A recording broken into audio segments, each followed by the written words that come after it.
Ang tunay na mukha ng mga nakatataas. Kabanata 851, ang kritikal na sandali ng pambihirang tagumpay. Ang Jingdo Martial Arts Association ay agad na naglunsad ng malakarpet na paghahanap para kay Chin Yu. Sa oras na ito, ilang araw nang nasa closed-door cultivation si Chin Yu. Ang panloob na chi sa kanyang katawan ay mabilis na tumataas. Matapos lunukin ni Chin Yu ang 48 golden cores, sa wakas ay naramdaman ni Chin Yu na naabot na niya ang kritikal na punto ng pambihirang tagumpay. Mukhang papasok na ako sa Great Circle, naisip ni Chin Yu sa kanyang puso. Si Chin Yu ay hindi nang ahas na mag-antala pa. Bahagya niyang ipinikit ang kanyang mga mata at nilunok ang isa pang golden core. Sa ilalim ng epekto ng golden core na ito, ang panloob na chi ni Chin Yu ay nagsimulang pumailang-lang. Tila isang hakbang na lang ang layo niya sa perpektong kaharian. Sa oras na ito, nakarating na si Uncle Guan sa pasukan ng Secret Realm. Malamig siyang tumingin sa entrance at saka ipinatong ang kamay sa ere sa harapan niya. Nagsimulang lumiwanag ang mga sinag ng liwanag. Sa kanyang harapan, dahan-daang lumitaw ang isang pasukan. Ito ba ang lihim na kaharian ng Qing City? Nagtataka ang tanong ng binata sa tabi ni Uncle Guan. Walang sinabi si Tito Guan. Naglakad siya papunta sa Secret Realm. Hindi na nag-aksaya ng oras ang binata at nagmamadaling sumunod sa kanila papasok. Sa sandaling pumasok silang dalawa sa Secret Realm, napansin ni Chin Yu ang kanilang mga figure. So fast. Hindi maiwasang magbago ang ekspresyon ni Chin Yu. Matagal na niyang inaasahan na ang Mystic Realm na ito ay matutuklasan sa malaot madali, ngunit hindi niya inaasahan na ganito kabilis. Sa ngayon ay isang mahalagang sandali para sa tagumpay ni Chin Yu. Siya ay ganap na hindi may abala. Kung siya ay natuklasan, ang lahat ng kanyang mga nakaraang pagsisikap ay magiging walang kabuluhan. Ang ekspresyon ni Chin Yu ay lubhang hindi magandang tingnan, at ang kanyang estado ng pag-iisip ay labis ding nabalisa.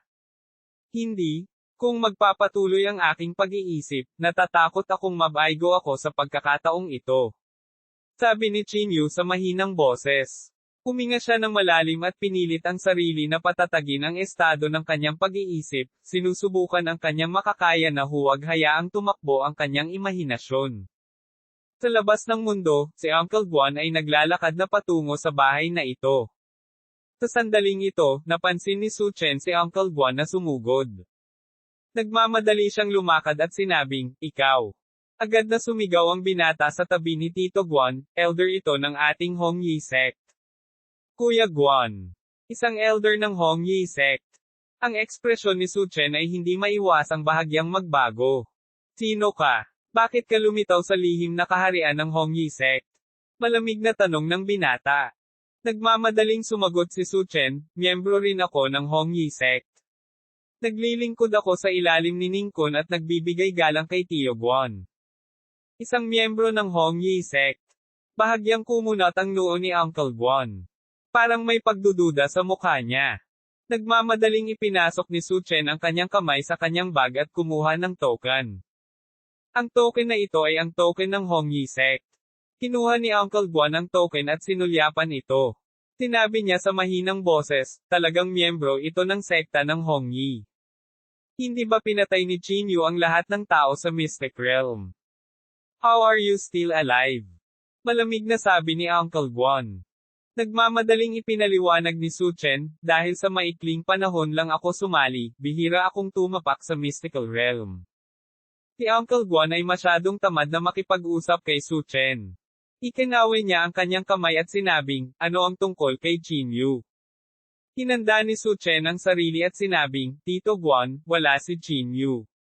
Wala dito. Bahagyang kumunat ang noo ni Uncle Guan. Hindi ba sinabi ni Zinke na nag-iisa siya rito? At saka, nasaan si Zinke? Bilang sagot kay Uncle Guan, ang balitang iniulat ni Zinke sa iyo ay natuklasan ni Chin Yu, kaya siya ay pinatay ni Chin Yu, hinanda ni Su Chen ang sarili at nagsinungaling. Sa makatuwid, para sa kaligtasan, si Chin Yu ay hindi pumunta sa pag-iisa dito. Sa halip, pumunta siya sa walang kamatayang sekta ng pagpatay. Tiningnan ni Uncle Guan si Su Chen ng may hinala. Malinaw, hindi siya naniwala sa mga salita ni Su Chen. Tito Guan? Kung hindi ka maniniwala sa akin, maaari kitang dalhin upang makita ang katawan ni Zinke. Nagmamadaling sabi ni Su Chen. Dalhin mo kami roon dali. Tigaw ng binata sa tabi ni Tio Guan. Si Su Chen ay hindi nang ahas na magsabi ng kahit ano. Mabilis niyang dinala ang dalawa sa katawan ni Zinke. Habang nakatingin kay Zinke na nakahandusay sa lupa, hindi napigilan ni Tito Guan ang malamig na pagsabi, inabot ng ilang taon ang pamilya Hong upang alagaan ang isang Mystic Realm Master. Talagang pinatay siya ni Qin Yu. Hindi lamang siya namatay, ngunit ipinaalam din niya kay Qin Yu na kami ay darating. Ang binata sa tabi ni Uncle Guan ay hindi maiwasang magmura. Mabilis na nagpatuloy si Su Chen, Tito Guan, sinabi ni Zinke bago siya mamatay na gusto niyang sunduin kita dito. Hiniling niya sa akin na sabihin sa iyo ang tungkol sa pagpunta ni Qin Yu sa walang kamatayang sekta ng pagpatay. Huminga ng malalim si Tio Guan at malamig na sinabi, pumunta tayo sa walang kamatayang sekta ng pagpatay. Oo. Tumalikod silang dalawa at umalis sa Mystic Realm. Habang pinapanood silang dalawa na umalis, nagpakawala rin si Su Chen ng mahabang buntong hininga. Naglakad siya papunta sa pintuan ni Qin Yu at sinabi sa mahinang boses, Qin Yu, kailangan mong magmadali. Kung wala silang mahanap sa Immortal Slaying Sect, siguradong babalik sila. Sa silid, sinusubukan ni Qin Yu ang kanyang makakaya upang makalusot. Ang panloob na chi sa kanyang katawan ay mabilis na tumataas, at ang kanyang katawan ay naglalabas ng liwanag mula sa lahat ng bahagi ng kanyang katawan.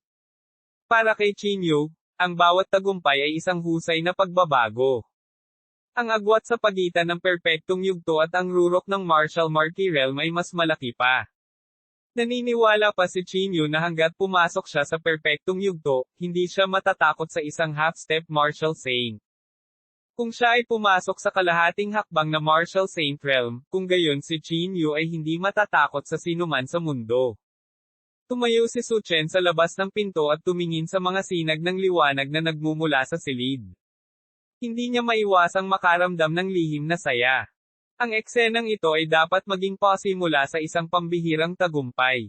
Sabi ni Su Chen sa mahinang boses. Ngunit sa sandaling ito, muling bumukas ang pasukan ng Mystic Realm. Paglingon niya, nakita niya si Uncle Guan at nakatalikod nga ang binata.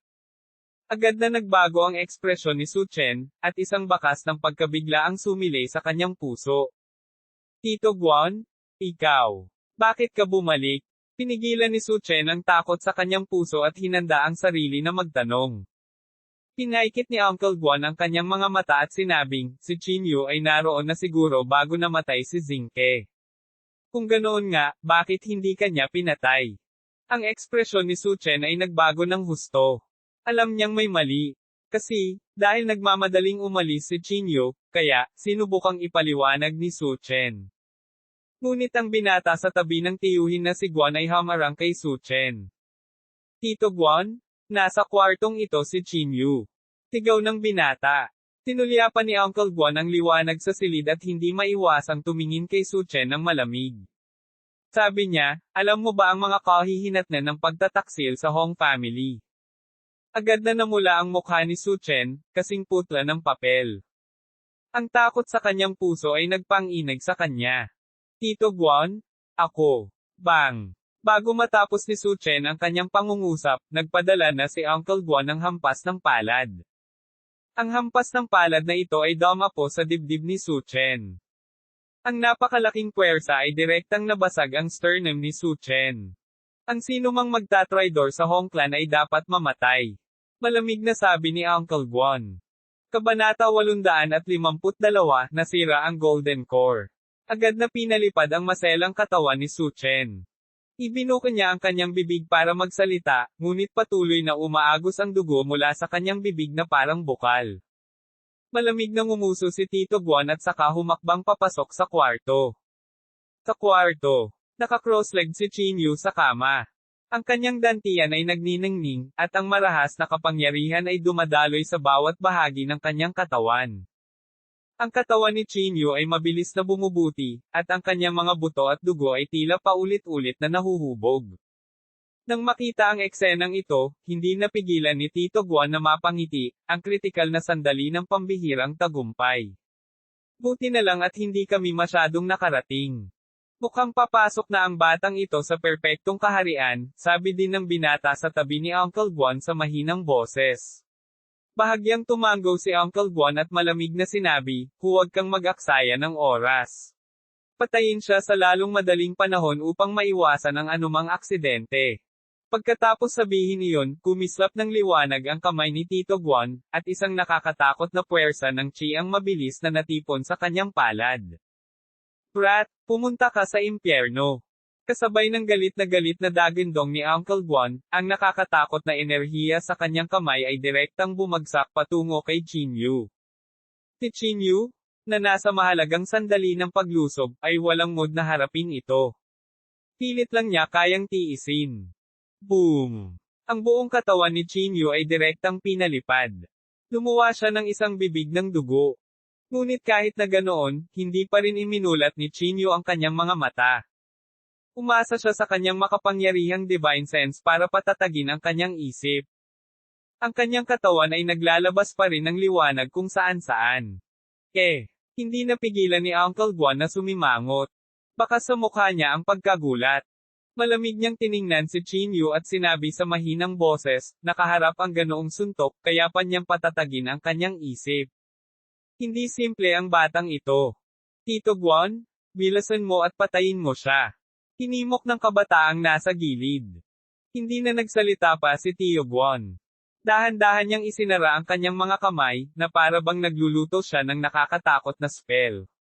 Nagtipon ng malamig na enerhiya sa pagitan ng kanyang mga kamay, at gumuho ang buong bahay. Gusto kong makita kung paano ka makakalusot sa harap ko. Sigaw ni Uncle Guan, at pagkatapos ay biglang itinulak ang kanyang mga kamay pasulong.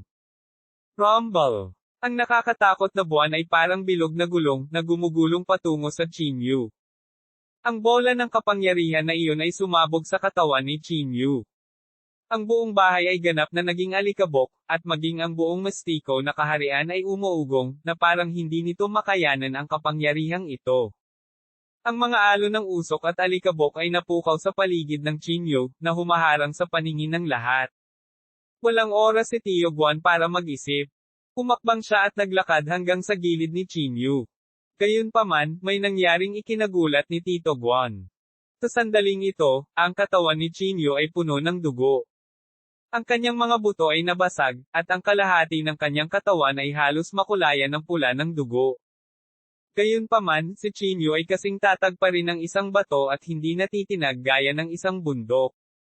Ang kanyang panloob na chi ay patuloy na tumataas.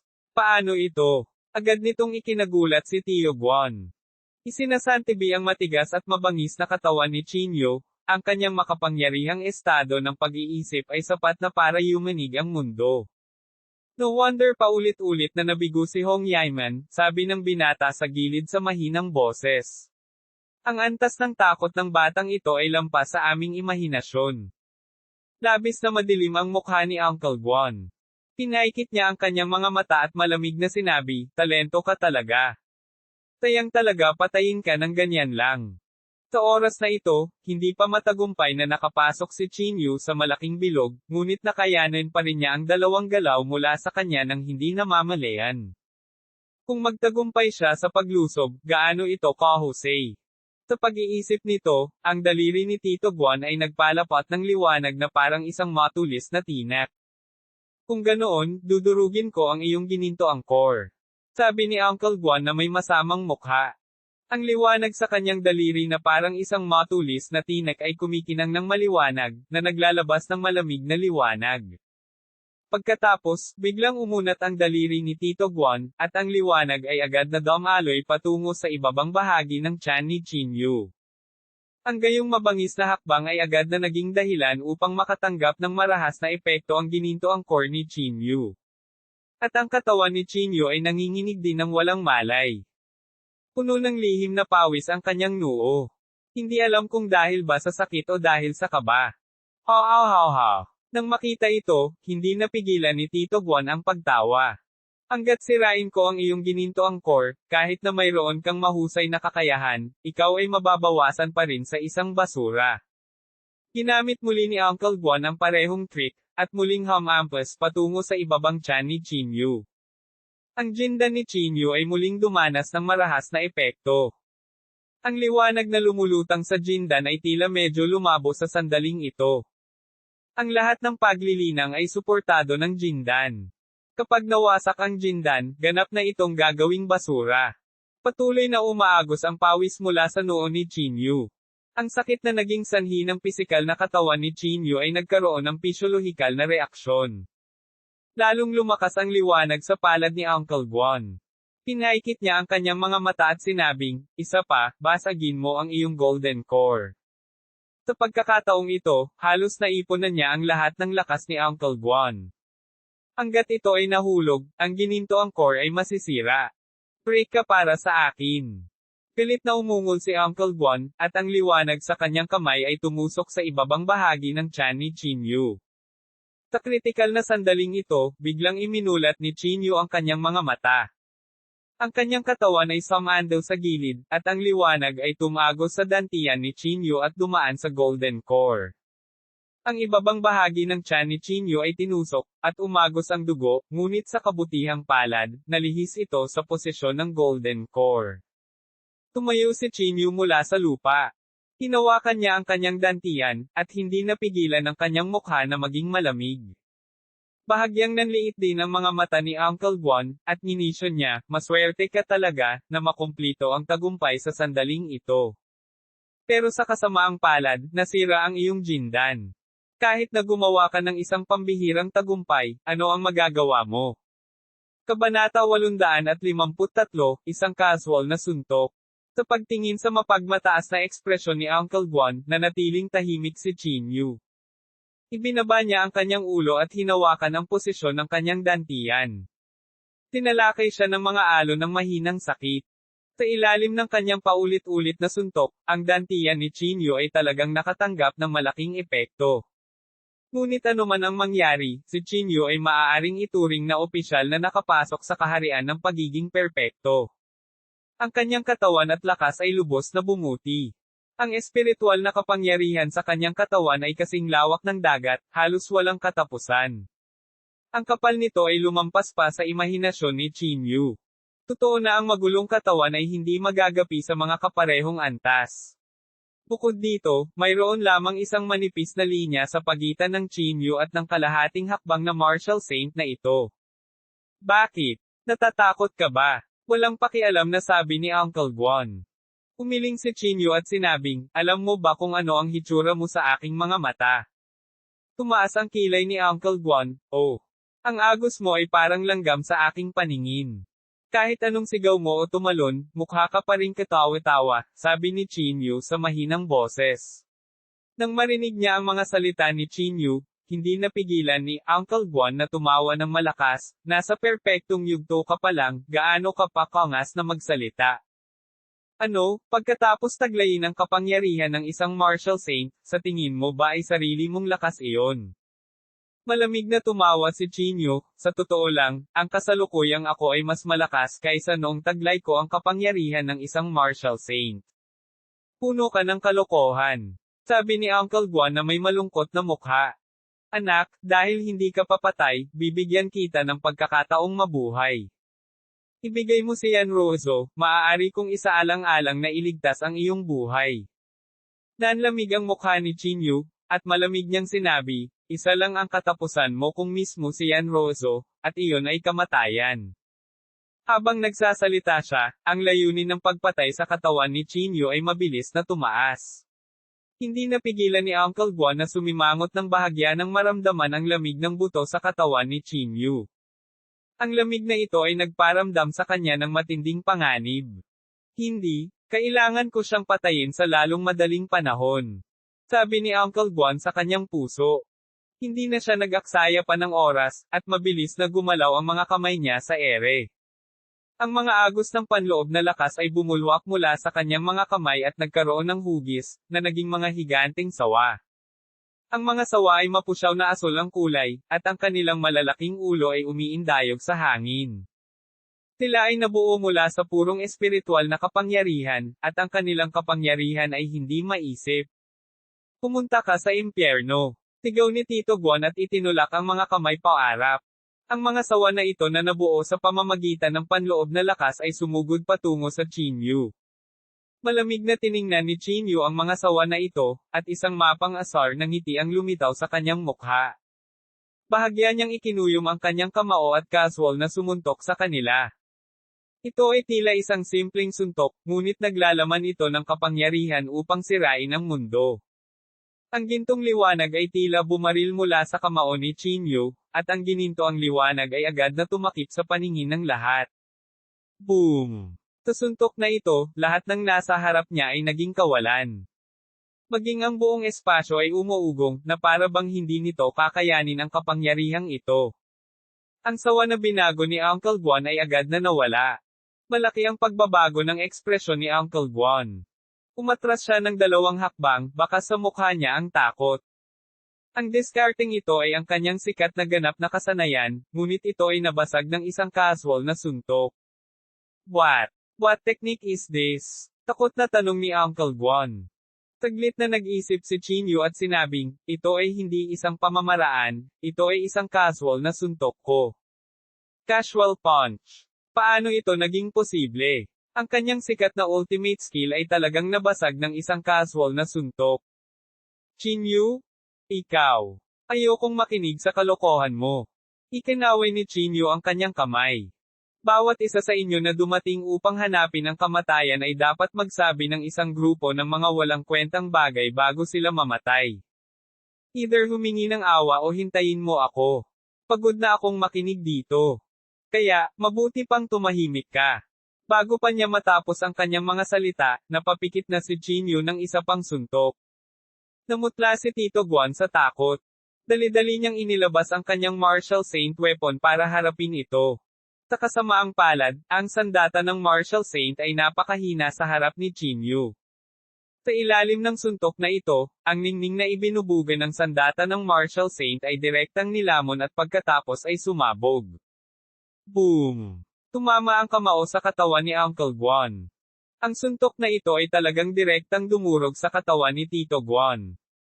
Ang mga piraso ng laman ay lumipad kung saan-saan, at ang hangin ay naglalabas ng madugong amoy.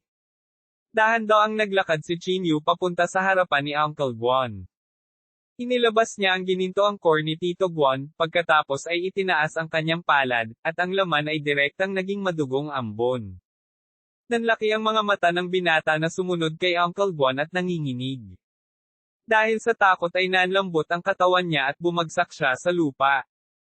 Huwag! Huwag mo akong patayin, nanginginig na pagmamakaawa ng binata. Tinulyapan siya ni Chinyu at hindi nagsalita. Casual niyang sinipa ang ulo niya. Matapos makuha ang 2 golden core, bahagyang ipinikit ni Chinyu ang kanyang mga mata at naramdaman ang kumikinang na golden core sa kanyang dantian. Ang gininto ang core ay tila nasugatan sa ilang mabibigat na suntok ni Uncle Guan. Maingat itong pinagmasdan ni Chinyu, at ang kanyang ekspresyon ay naging mas hindi magandang tingnan. Isang maliit na bitek ang lumitaw sa golden core. Bagamat hindi malaki ang bitek, kitang-kita ito. Napakunot ng noo si Chinyu. Bagamat si Chinyu ay hindi nakakaramdam ng anumang discomfort sa sandaling ito, walang nakakaalam kung ang pinsalang ito ay mag-iiwan ng isang nakatagong sakit o kung anong uri ng mga epekto ang ay dudulot nito. Itong Hong Yisek. Hindi napigilan ni Chinyu ang pag-igting ng kanyang mga ngipin, at ang kanyang pagkamuhi sa Hong Yisek ay nadagdagan. Kalimutan mo na, tatanungin ko si Pavilion Master mamaya. Baka may paraan siya, naisip ni Chinyu sa sarili.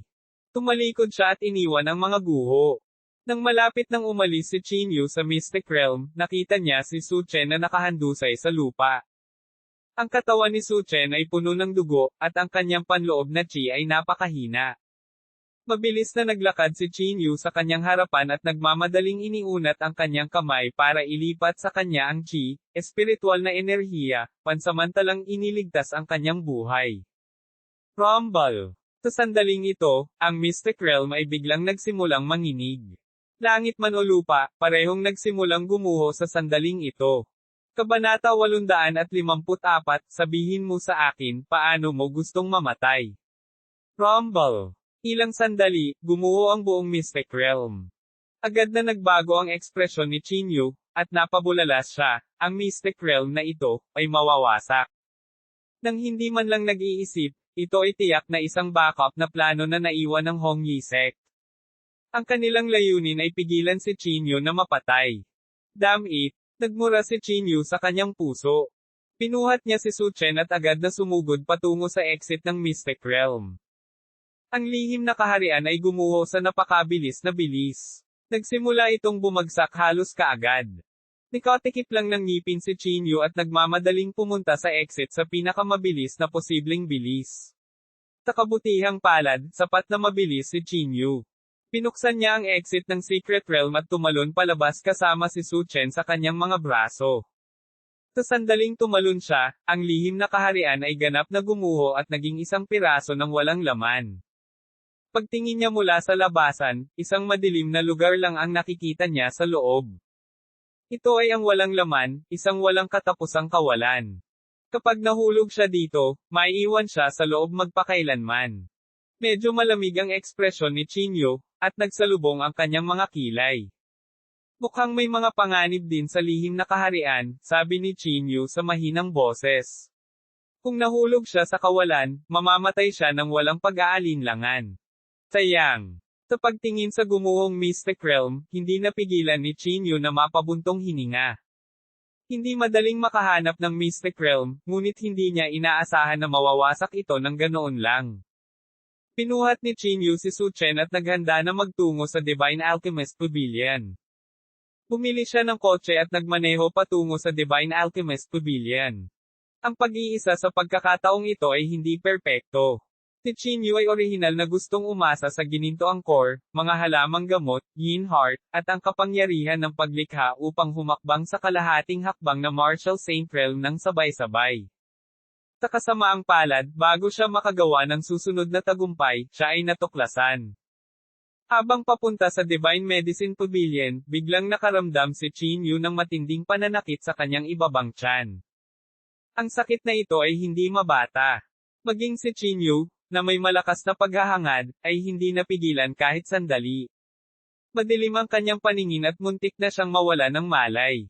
Dali-dali niyang ipinarada ang sasakyan sa gilid. Sa sandaling huminto ang sasakyan, biglang dumura si Chinyu ng isang subo ng dugo. Sa sandaling iluwa ang dugo, nawala ang sakit. Ang ekspresyon ni Chinyu ay sobrang pangit. Ito ay maaaring ang crack sa golden core, bulong ni Chinyu sa mahinang boses. Ang dalawang mabibigat na suntok ni Uncle Guan ay halatang nag-iwan ng nakatagong pinsala. Ipinikit niya ang kanyang mga mata at sinubukang gumamit ng chi, spiritual energy para ayusin ang kanyang dantian, ngunit sa kasamaang palad, nabigo siya. F***6. Hindi mapigilan ni Chinyu na magmura sa kanyang puso. Walang oras para mag-isip. Ang kasalukuyang Chinyu ay maaari lamang umasa sa Pavilion Master. Bumilis ang sasakyan patungo sa Medicine God Pavilion. Makalipas ang ilang oras, tuluyang huminto ang sasakyan sa entrance ng Medicine God Pavilion. Sa sandaling huminto ito, naramdaman ni Chinyu na may mali. Ang buong gamot na God Pavilion ay nabalot ng matinding malamig na panloob na chi. Ang mga alon ng mahinang hangin ay napukaw ng talamak na layunin ng pagpatay. Nagmamadaling ipinarada ni Chinyu ang sasakyan at nagmamadaling pumunta sa Medicine God Pavilion.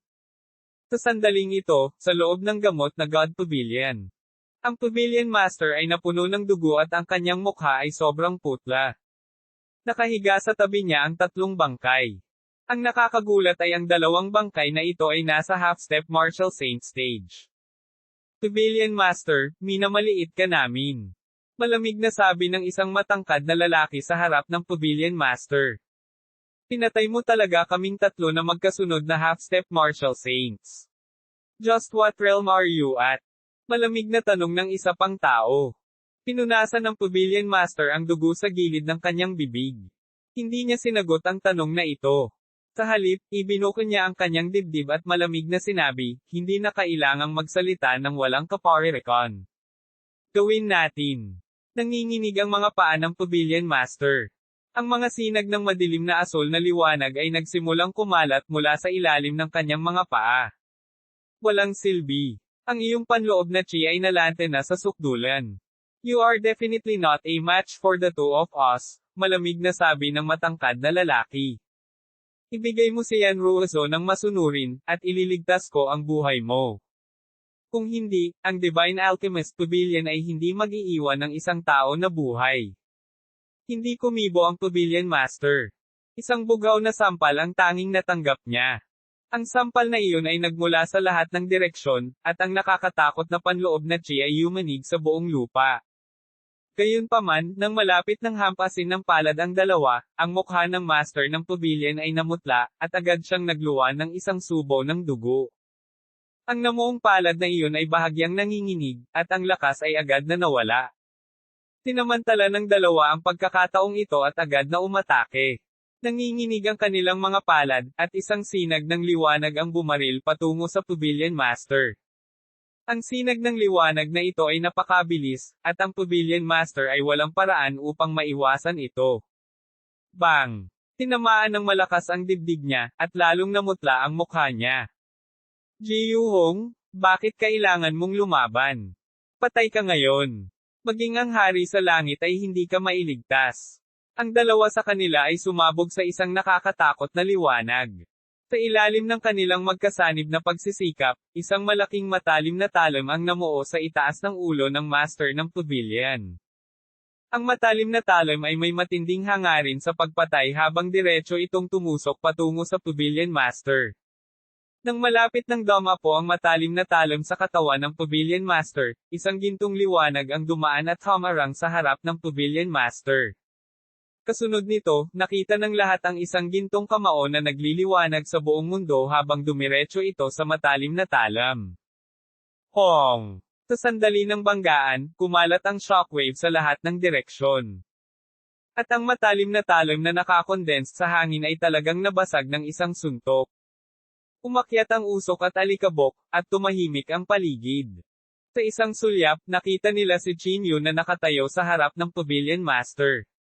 Ay nalalayan niya ang Pavilion Master, at malamig na nakatingin ang mga mata niya sa 2 taong nasa harapan niya. Chinyu? Ang Pavilion Master ay nagsabi ng mga salitang ito ng napakahirap. Tila may gusto siyang sabihin, ngunit naputol ito ni Chinyu sa pamamagitan ng pag-wave ng kanyang kamay. Pavilion Master, magpahinga ka na. Ipaubaya sa akin ang 2 taong ito, sabi ni Chinyu sa mahinang boses. Pagkatapos sabihin iyon, tumayo si Chinyu at tumingin sa 2 taong nasa harapan niya. Pinalaki ng 2 tao si Chinyu at sinabing, "Sino ka?" Hindi sinagot ni Chinyu ang mga salitang ito. Sa halip, malamig niyang sinabi, "Say it. Paano mo gustong mamatay?" Kabanata 855, Paghihiganti. Ang mayabang na tono ni Chinyu ay agad na nakaramdam ng takot sa kanilang dalawa. Sino ka ba talaga? Malamig na tanong ng dalawa. Ako dapat ang nagtatanong sayo. Sino ang nagpadala sa iyo dito? Para makapagpadala ng 5 half-step martial saints, hindi ka dapat mula sa isang sekta na walang pangalan. Malamig na tanong ni Chinyu. Sa tingin mo ba sasabihin namin sayo? Ngumisi si Chinyu, kalimutan mo ito kung ayaw mong magsalita. Who cares kung anong sekta ito? Kung may dumating, papatayin ko ang isa. Bago pa siya matapos magsalita, nagpaputok na si Chinyu ng paputok. Ang kanyang mga galaw ay simple at walang palamuti, mayroon lamang isang matigas at mabangis na kamao. Natural, silang dalawa ay hindi uupo at hintayin ang kamatayan. Agad nilang inilabas ang kanilang kakaibang kakayahan, itinaas ang kanilang mga palad, at pinaandar ang kanilang mga spells. Gayunpaman, ang lahat ng kanilang mga spell ay kasing babasagin ng papel sa harap ni Chinyu. The moment they touch each other, natunaw agad sila. Nang makita ito ng dalawa ay agad na nagsikip ang mga pupils nila. Lumingon sila at gustong tumakas. Hindi ka makakatakas. Nanginginig ang mga paa ni Chinyu, at ang mabigat na pagbagsak na espasyo ay agad na kumalat. Pagkatapos tumuntong sa Great Circle, bumuti din ang mabigat na pagbagsak ng espasyo ni Chinyu. Hindi lang dahan-dahan ang takbo ng dalawa, nawalan pa sila ng focus saglit. Kailangang malaman ng isa na ang isang sandali ng kawalang ingat sa isang labanan ay maaaring magresulta sa kamatayan, hindi banggitin ang isang sandali ng pagkawala ng focus. Sinamantala ni Chinyu ang pagkakataong ito at binasag ang kanyang kamao na parang bulalakaw, direktang nabasag ang ulo nilang dalawa.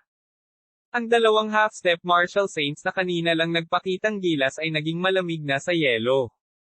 Malamig na tiningnan ni Chinyu ang 5 bangkay sa plaza at tumalikod upang hukayin ang mga gininto angkor sa kanilang katawan. Matapos tapusin ang mga taong ito, nagmamadaling pumunta si Chinyu sa gusali ng Pavilion Master. Hanggang sa Pavilion Master's Building. Sa oras na ito, ang Pavilion Master ay nagpapagaling sa sarili. Nakasuot lang siya ng puting ghost coat, dahan-daang pinupunasan ang kanyang mga sugat. Ang ganitong eksena ay natural na nagpahiya kay Chinyu. Lumingon siya sa gilid at sinabing, "Pavilion Master, okay ka lang ba?" Sabi ng Pavilion Master, "Okay lang ako." Kung gayon, paano si Yan Ruozo? Pansamantalang tanong ni Chinyu. Sinabi ng Pavilion Master, "Hanggat hindi ako patay, magiging maayos ang iyong maliit na kasintahan." Pagkatapos sabihin iyon, kumaway ang Pavilion Master kay Chinyu at sinabing, "Halika rito." Inayos ni Chinyu ang sarili at tumingin sa Pavilion Master. Namula agad ang mukha niya. "Pairan mo ang ilang mga gamot sa likod ko." Medyo mapagbigay ang Pavilion Master. Bagamat medyo nahiya si Chinyu, wala siyang masyadong pakialam sa pagliligtas sa kanyang buhay. Tinunod niya ang hiling ng Pavilion Master at ipinahid ang mga halamang gamot sa katawan ng Pavilion Master. Kumalat sa buong silid ang mahinang halimuyak na panggamot. Medyo lumuwag din ang ekspresyon ng Pavilion Master. Tumayo si Chinyu at nagbuhos ng 1 tasa ng tubig para sa Pavilion Master. Pagkatapos, sumimangot siya at nagtanong, "Panginoong Pavilion Master, sino ang mga taong iyon?" Umiling ang Pavilion Master at sinabing, "Hindi ko alam, pero nandito sila para kay Yan Ruozo. At saka, hindi sila ang magiging last wave." Huminga ng malalim si Chinyu. Ang mga pagkilos ng mga taong ito ay mas mabilis kaysa sa naisip niya. "Napatay mo ba ang 3 half-step martial saints na iyon?" Tanong ni Chinyu na may pagdududa.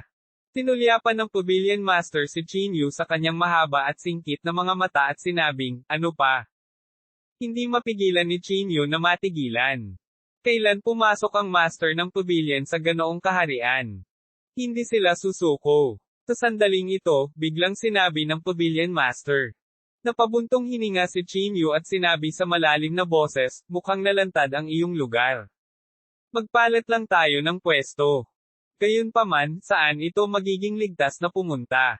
"Lord Pavilion Master, mangyaring sundan muna ako pabalik sa Jade Moon Villa," sabi ni Chinyu. "Aayusin ko ang usaping ito sa lalong madaling panahon sa loob ng ilang araw na ito." Isang bakas ng pagkagulat ang sumilay sa mga mata ng Pavilion Master. "Ayusin ang usaping ito. Paano?" tanong ng Pavilion Master. Pinaikit ni Chinyu ang kanyang mga mata at sinabing, "Dahil lahat sila ay gusto si Yan Ruozo, kung gayon ay bubusugan ko sila." Lalong lumalim ang pagkunot ng noo ng Pavilion Master, na parang hindi niya lubos na naiintindihan ang ibig sabihin ni Chinyu. Malamig na sinabi ni Chinyu, "Ikakalat ko ang balita at hihintayin kong makuha ng isda ang pain. Hintayin mong mahuli ng isda ang pain. Alam mo ba kung gaano karaming tao ang nanunood sa iyo?" Malamig na sabi ng Pavilion Master. "Chinyu, hanggat hindi ka papasok sa Martial Saint stage, ang mga numero ay maaaring magdulot ng qualitative change. Maaari mong labanan ang 5 kalahating hakbang na Martial Saints, ngunit maaaring hindi mo kayang labanan ang 10 kalahating hakbang na Martial Saints. Ang superposisyon ng kanilang mga kapangyarihan ay lampas sa iyong imahinasyon." Walang pakialam si Chinyu. Magsasalita pa lang sana siya, muli na naman ang matinding sakit na iyon. PFFT. Agad na niluwan ni Chinyu ang isang subo ng dugo. Nagdilim ang paningin niya at muntik na siyang bumagsak sa lupa. Nang makita ito, agad na sumimangot ang Pavilion Master at nagtanong, "Nasugatan ka ba?" Napaungol si Chinyu bilang pasasalamat. Sinabi niya sa Pavilion Master ang nangyari. "Gusto ko lang magtanong kung may paraan ba para gumaling ang mga sugat ng Golden Core ko," sabi ni Chinyu sa malalim na boses. Napakapangit ng ekspresyon ng Pavilion Master. Tinitigan niya si Chinyu at sinabing, "Sabi mo, may mga bitek sa Golden Core mo." "Oo. Tumango si Chinyu. Hindi ko alam kung anong uri ng epekto nito sa akin. Matagal na walang sinabi ang Pavilion Master. Ilang sandali pa, bahagyang bumantong hininga siya at sinabing, ang pinsala sa iyong dantian ay makakaapekto sa iyong pundasyon at sa iyong paglilinang. Masyadong mahirap ayusin. Naging pangit ang ekspresyon ni Chinyu. Kahit na wala kang magagawa tungkol dito. Kumunat ang noo ni Chinyu. Umiling ang Pavilion Master at sinabing, hindi naman sa wala akong magagawa. Kaya lang napakahirap. May alam akong uri ng tableta na makakapag-ayos ng dantian mo. Gayunpaman, ang ganitong uri ng material ay matagal nang nawala. Huminga ng malalim si Chinyu at sinabing, ano ang pangalan ng material? Langit na Vanilla, sabi ng Pavilion Master. Heavenly Vanilla. I got it. Tahimik na kabisado ni Chinyu ang pangalan. Pagkatapos, tinulungan ni Chinyu ang Pavilion Master na tumayo at sinabing, lumipat muna tayo sa ibang lugar. Maaaring mas ligtas ang Green Moon Villa. Bukod dito, mayroong isang espiritual na bukal doon, na mabuti para sa pagpapagaling ng mga sugat. Umiling ang Pavilion Master at sinabing, walang nagmamadali. Kailangan ko pang maghanda. Nang makita ito, hindi siya pinilit ni Chinyu. Dahil bumalik siya ngayon, wala nang dapat ipag-alala. Pagkatapos, dinala ni Chinyu si Su Chen sa Divine Alchemist Pavilion at nag-ayos ng silid para sa kanya. Hindi masyadong malubha ang mga sugat niya. Pinigyan ng Pavilion Master si Chinyu ng tableta. Matapos siyang bigyan ng tableta, unti-unting naging matatag ang kanyang panloob na chi. Sa gabi, kinuha ni Chinyu ang kanyang telepono at binuksan ang Martial Arts Forum. Matagal-tagal na rin mula noong nakalogin siya sa Martial Arts Forum. Ang forum ay tila naging mas masigla sa panahong ito. Mabilis na sumulyap si Chinyu. Pagkatapos, mabilis siyang nagsulat at nag-post ng post sa Martial Arts Forum. Ako si Chinyu. Mula ngayon, bibisitahin ko ang lahat ng nag-aalala tungkol kay Yan Rozo. Halimbawa, si Gu Xinghe mula sa Jingdu Martial Arts Association, gayon din ang iba't ibang martial arts aristokratikong mga pamilya at mga puwersa sa ibang bansa. Hindi ko pababayaan ang sinuman sa kanila. Maaari itong ituring na isang paunawa, at isang hamon din. Sana alagaan mo ang sarili mo. Kabanata 856, nagsaset up ng killing formation. Pagkatapos ipadala ang mensaheng ito, nahigis si Chinyu sa kanyang kama at nakatulog ng mahimbing. Sa panahong ito, halos hindi nagpapahinga si Chinyu, kaya napakasarap ng tulog niya ng gabing iyon. Gayunpaman, isang malaking kaguluhan ang naganap sa Martial Arts Forum. Ang balitang ito ay halos agad na kumalat sa buong mundo ng martial arts. Hayag na hinahamon ni Chinyu ang iba't ibang mga aristokratikong pamilya. TSK. Ang susi ay direktang pangalanan ng taong namamahala sa Jingdu Martial Arts Association. Hindi kaya nakapasok na ang taong ito sa Martial Saint Realm? Kung hindi, bakit siya magiging mayabang? Samantala, sa Jingdu Martial Arts Association, nakita din ni Gu Xinghe ang balitang ito. Puno ng galit ang kanyang mukha, at may mga ugat sa kanyang noo. Damn it! Inihagis ni Gu Xinghe ang telepono sa kanyang kamay sa lupa. Itong Chinyu, ipahayag ang aking pangalan, akitin siya sa publiko. Papatayin ko siya ngayon, kailangan ko siyang patayin. Sa pagtingin sa galit na si Gu Xinghe, ang mahahabang kilay ay hindi maiwasang manginig. Young Master, mag-iingat ka. Kung ang batang ito ay pumasok sa Martial Saint Realm, kung gayon hindi siya isang taong maaari nating pukawin, mahabang kilay na sabi. Hanggat siya ay tumuntong sa Martial Saint Realm, hindi banggitin si Gu Xinghe, kahit na ang buong pangalawang Mystic Realm ay kailangang mag-isip ng 2 beses. Hindi ako naniniwala na nakapasok siya sa Martial Saint Realm, malamig na sabi ni Gu Xinghe.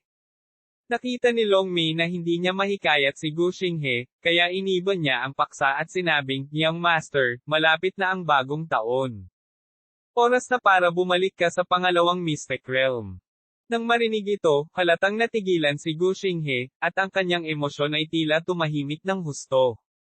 Umupo siya sa upuan at sinabi sa mahinang boses, talagang oras na para sa bagong taon.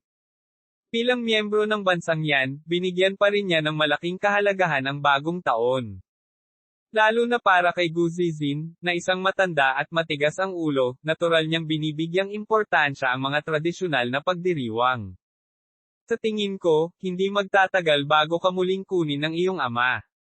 Patuloy na humampi si Long Mei habang mainit ang bakal. Huminga siya ng malalim at sinabi ni Gu Xing, sige, hayaan mo siyang mabuhay ng ilang araw. Nang makita ito, nakahinga rin ng maluwag si Long Mei. Sinabi ni Gu Xinghe na may malamig na mukha, pero hindi natin siya hahayaang maging napakayabang. Pumunta, tumugon sa publiko at sabihin na hahayaan namin siyang mabuhay ng ilang araw. Ang kanyang mga aksyon ay lubusang nagpagalit sa Jingdo Martial Arts Association.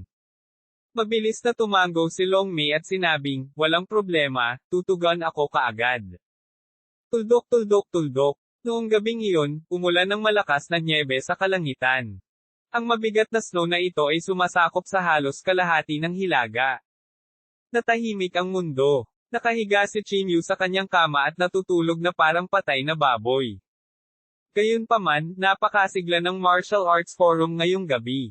Maliban sa pampublikong provokasyon ni Qin Yu at sa tugon ng JINGDU Martial Arts Association, may isa pang balita. Isang tao na tinawag ang kanyang sarili na Tian Jizi, ay nag-post ng hula sa Martial Arts Forum. May isang taong tatango sa Martial Saint Realm sa susunod na taon at babaguhin ang kasalukuyang kapaligiran.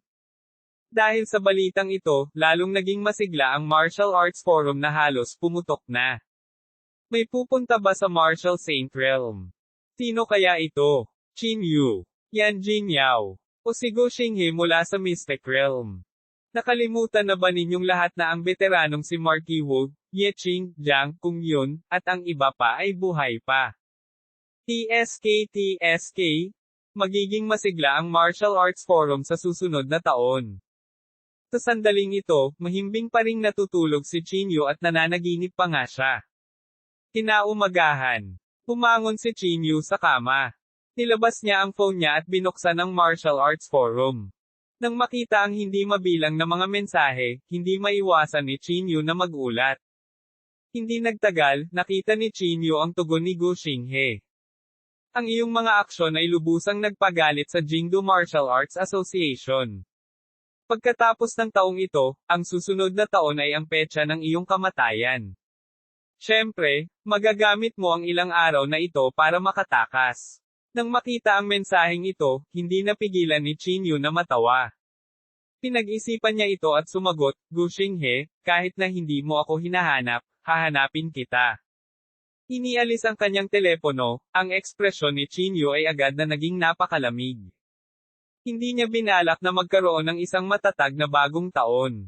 Para sa walang ama na si Qin Yu, ang tinatawag na tradisyonal na pagdiriwang na ito ay hindi naiiba sa isang ordinaryong araw. Tumayo siya at lumabas ng kwarto, saka umalis sa Divine Medicine Pavilion. Hanggang sa gabi na si Qin Yu ay nagmamadaling bumalik, pagod sa paglalakbay. Basang-basa ang kanyang katawan dahil sa makapal na nyebe, ngunit naglalabas ng init ang kanyang katawan. Saan ka nagpunta? Nang makitang nagmamadaling bumalik si Qin Yu, hindi naiwasang magulat ang Pavilion Master. Napangiti si Qin Yu at sinabi, pumunta ako para bumili ng ilang bagay. Lord Pavilion Master, gusto mo bang bumalik para sa bagong taon? Umiling ang Pavilion Master at sinabing, ito ang tahanan ko. Hindi nakaimik si Qin Yu. Wala na siyang sinabi pa. Sa halip, isa-isa niyang inilabas ang mga materyales mula sa Spatial God Tool.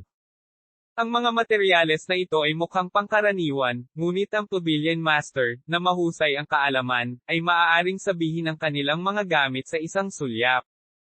Ito ba ang mga materyales para iset up ang formation?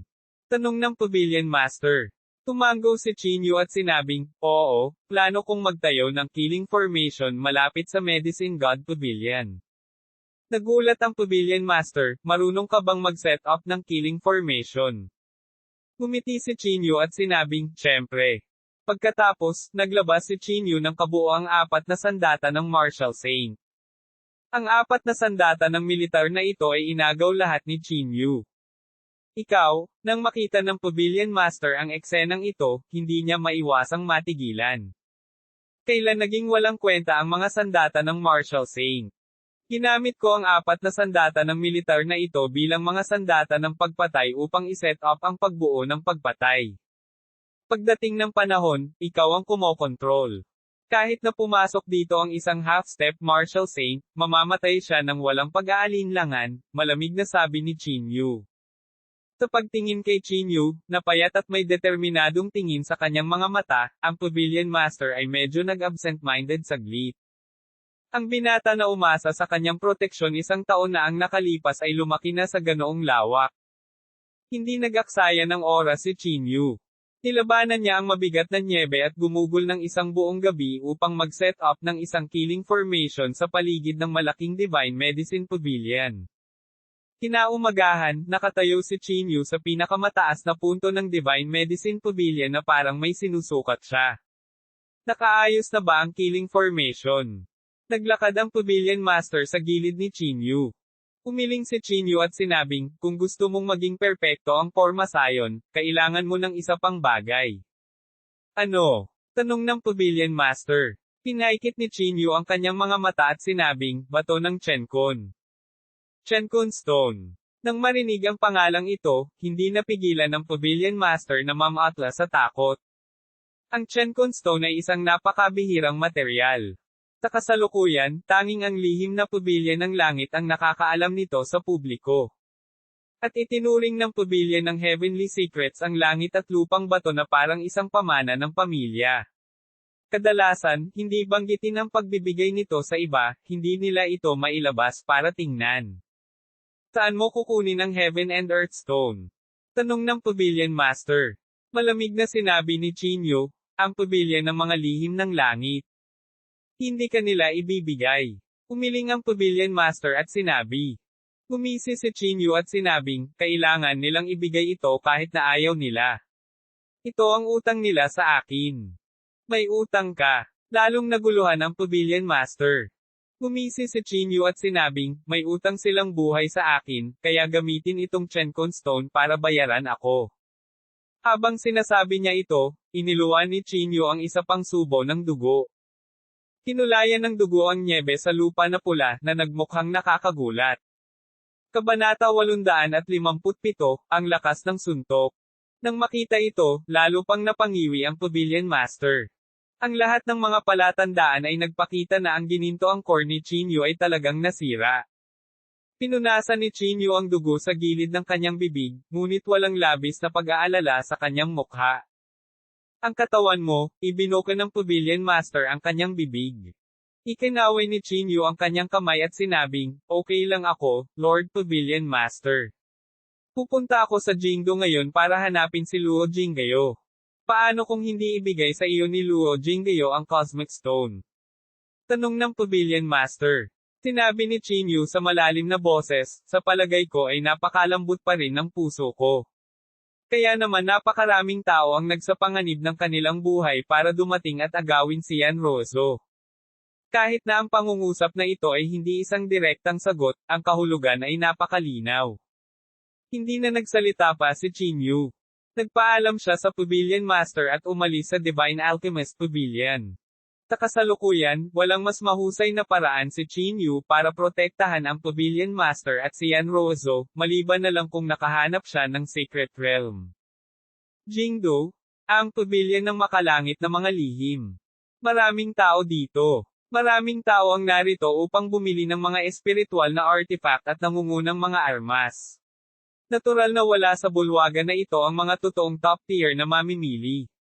Sa halip, nasa bilya sila sa likod ng hall ng pavilion ng mga makalangit na lihim. Sa sandaling ito, mayroong 3 half-step Martial Saints sa bilya na ito. Ang 3 taong ito ay pawang may hawak na espiritual na sandata. At ang 3 espiritual na sandata na ito ay may isang bagay na magkakatulad, na maaari nilang paghigpitin ang pisikal na katawan ng kabilang partido. Nagbuo si Luo Jinggayo ng tsaa para sa kanila at nakangiting sinabi, kayong 3, kontento na ba kayo sa espiritual na sandata na ito? Tama. Tumango ang 3 tao. Pavilion Master Luo, magkano ang halaga ng 3 espiritual na sandata na ito? Tumawa ng malakas si Luo Jinggayo at sinabing, ang tatlong espiritual na sandatang ito ay pawang mga dekalidad na espiritual na sandata. Naturally, hindi mura ang kanilang mga presyo. Habang nagsasalita siya, iniabot ni Luo Jinggayo ang tatlong daliri. 3 bilyon, mahinang sabi ni Luo Jinggayo. Sa ganoong presyo ay bahagyang napasimangot ang tatlo. Bagamat hindi nagkukulang ng pera ang isang half-step martial saint, malaking halaga pa rin ang 3 bilyon. 3 bilyon. Ang presyo ay talagang masyadong mahal, sabi ng isa sa kanila na nakakunot ang noo. Sige, kung maaalis natin ang Chinyu na iyon, 3 bilyon ang sulit. Tumango ang isa at sinabi. Nang marinig ito, mabilis na tumayo si Luo Jinggayo at napabulalas, ano ang sinabi mo? Alisin si Chinyu. Tama na yan. Bakit? Kilala ba siya ni Pavilion Master Luo? Tanong ng isang half-step martial saint. Hindi sinagot ni Luo Jinggayo ang tanong na ito. Bahagyang ipinikit niya ang kanyang mga mata at sinabing, dahil narito ka para patayin si Chinyu, bibigyan kita ng diskwento para sa 3 espiritual na artifact na ito. Kumuha ng 1 bilyon. Oh, nagkatinginan silang tatlo at saka ngumiti. Maraming salamat, Pavilion Master Luo. Bago siya matapos magsalita, biglang sumugod si Luo Yang. Sumandal siya sa tenga ni Luo Jinggayo at sinabing, Tatay, narito si Chinyu. Hindi siya mapipigilan ng ating mga tao. Nandito si Chinyu. Tumaas ang kilay ni Luo Jinggayo, at bakas ng pagkagulat ang bumungad sa kanyang mukha. Hindi na kailangang pigilan siya. Papasukin mo na lang siya. Natigilan si Luo Yang. Tila may gusto siyang sabihin, ngunit naputol ito ni Luo Jinggayo sa pamamagitan ng pag-wave ng kanyang kamay. Habang nagsasalita siya, pumasok na si Chinyu. Umupo siya sa tabi ni Luo Jinggayo at nagbuhos ng isang tasa ng tsaa. Chinyu? Ano ang nagdala sa iyo dito? Nakangiting tanong ni Luo Jinggayo. Tinulyapan siya ni Chinyu at sinabing, nandito ako para kumuha ng isang bagay mula sa Pavilion Master na si Luo. Oh, tumaas ang kilay ni Luo Jinggayo. Hindi ko alam kung ano ang sinasabi mo. Humigop ng tsaa si Chinyu at sinabing, bato ng Chenkon. Nang marinig ang tatlong salitang ito, biglang nagbago ang mukha ni Luo Jinggayo. Bigla siyang tumayo at malamig na sinabi, Chenkon Stone. Chinyu? Nagbibiro ka ba? Sa tingin mo, I'm joking with you. Isang Chenkon Stone para sa buhay ng iyong buong pamilya. Dapat sulit ito. Ang mukha ni Luo Jinggayo ay sobrang madilim. Hindi mabilang na mga pag-iisip ang lumitaw sa kanyang puso. Hindi mabilang na pag-iisip ng pag-alis kay Chinyu. Sir, hayagang ninanakawan mo kami. Sa sandaling ito, sinabi ng tatlong half-step martial saints. Sumulyap si Chinyu sa kanila at sinabing, it's none of your business. Haha, hindi naman talaga nag-effort para pumunta dito. Tumayo ang tatlong tao at sinabing, Chinyu, hahanapin ka lang namin. Hindi namin inaasahan na pupunta ka sa amin. Bahagyang pinaikit ni Chinyu ang kanyang mga mata at sinabing may malamig na ngiti, sino kayo? Saang sekta at aristokratikong pamilya ka galing? Hindi mo kailangang malaman ito. In short, siguradong mamamatay ka ngayon. Walang pakialam na sabi ng 3 taong ito. Tinaas ni Chinyu ang kanyang kilay at ngumiti, dahil isa na akong malapit ng mamatay, bakit hindi mo sabihin sa akin? Nagkatinginan silang tatlo at parang naisip na may sense. Sige, walang masama kung sasabihin ko sa iyo. Makinig kayong mabuti, kami ay mula sa hilagang kanlurang aristokratikong pamilya, ang pamilyang Lei. Sigaw nilang tatlo. Hinawakan ni Chinyu ang kanyang baba at sinabi sa mahinang boses, ang pamilya Lei. Sige, magsimula tayo sa inyo. Simulan muna. Start what? Medyo natarante silang tatlo. Gumisi si Chinyu, patayin ang manok para bigyan ng babala ang mga unggoy. Pagkatapos sabihin iyon, ang tsaa sa kamay ni Chinyu ay biglang tumalsik. Ang tubig na ito ay naglalaman ng napakalakas na espiritual na kapangyarihan ni Chinyu, bawat isa sa kanila ay naglalaman ng puwersa na 10,000 tonelada. Iniunat nilang tatlo ang kanilang mga palad, at isang liwanag ang sumabog sa lahat ng direksyon, at ang ilang patak ng tsaa na ito ay agad na sumabog. Gawin mo, patayin mo siya. Malakas na sigaw nilang tatlo. Pagkatapos nilang magsalita, sinimulan nilang buhayin ang mga artifact ng Dharma sa kanilang mga kamay. Ang Dharma artifact na ito ay isang heaven grade na Dharma artifact, at lahat ito ay ginawa ni Luo Jinggayo. Higit pa rito, ito ay espesyal na nakatarget sa pisikal na katawan. Sa makatuwid, sila ay puno ng kumpiyansa. Kasabay ng pag-activate ng artifact ng Dharma, ang mga sinag ng liwanag ay agad na dumapo sa katawan ni Chinyu. Sa isang iglap, ang katawan ni Chinyu ay tila lumubog sa kumunoy. Ang liwanag na iyon ay tila kinakain ng mabangis na katawan ni Chinyu. Kung wala ang iyong pisikal na katawan, ikaw ay tanging so-so. Malakas na sigaw nilang tatlo. Gumisi si Chinyu, gusto mo ba akong higpitin ng isang mababang grade na heaven rank na espiritual na artifact? Bago pa niya matapos ang kanyang mga salita, nanginginig ang katawan ni Chinyu, at isang gintong liwanag ang agad na sumabog. Boom! Ang mga espiritual na artifact sa kamay ng tatlong tao ay direktang nabasag. Paano ito posible? Malaking nagbago ang ekspresyon ng tatlong half-step martial saints. Nanlaki ang mga mata ni Luo Jinggayo. Ang mga espiritual na artifact ay ginawa niya. Siyempre, alam niya kung gaano kalakas ang espiritual na artifact na ito.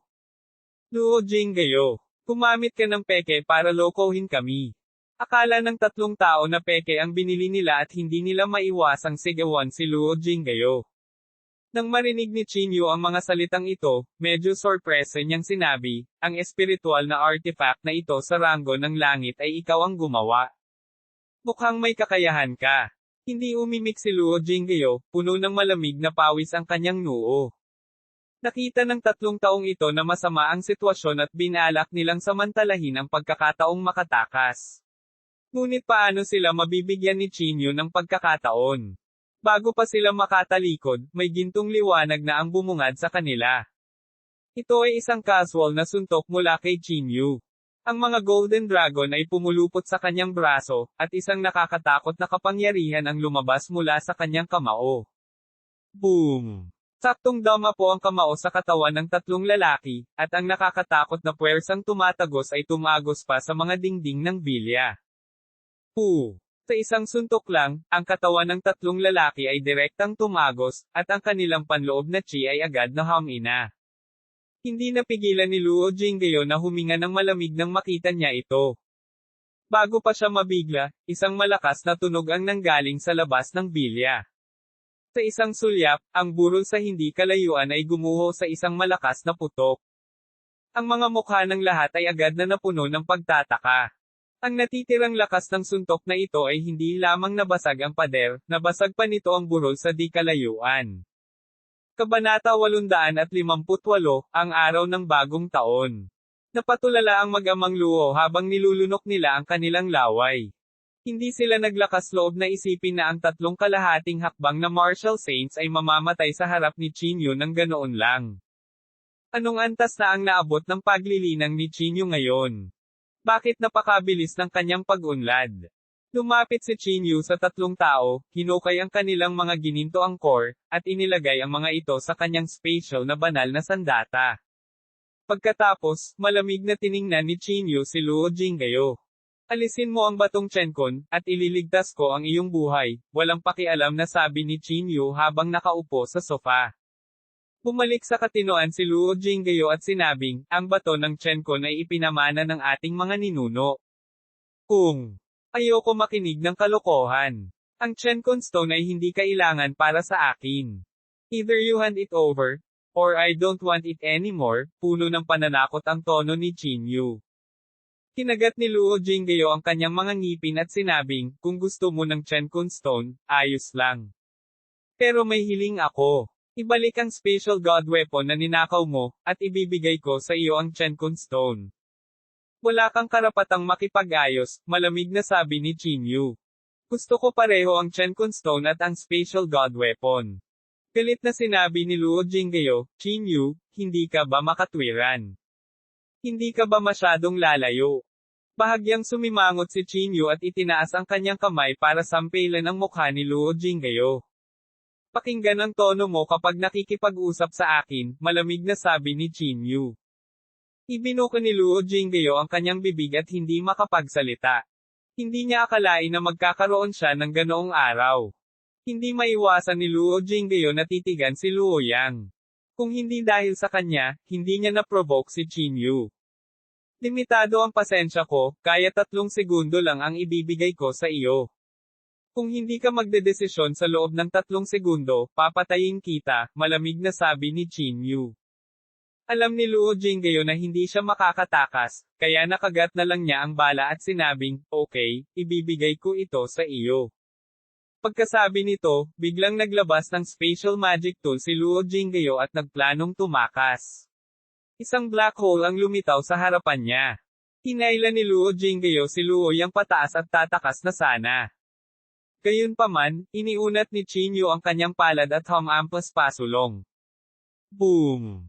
Ang pasukan ng black hole ay direktang nabasag, at ang special magic tool ay sumabog din. Agad nitong pinalamig ang likod ng mag-amang Luo.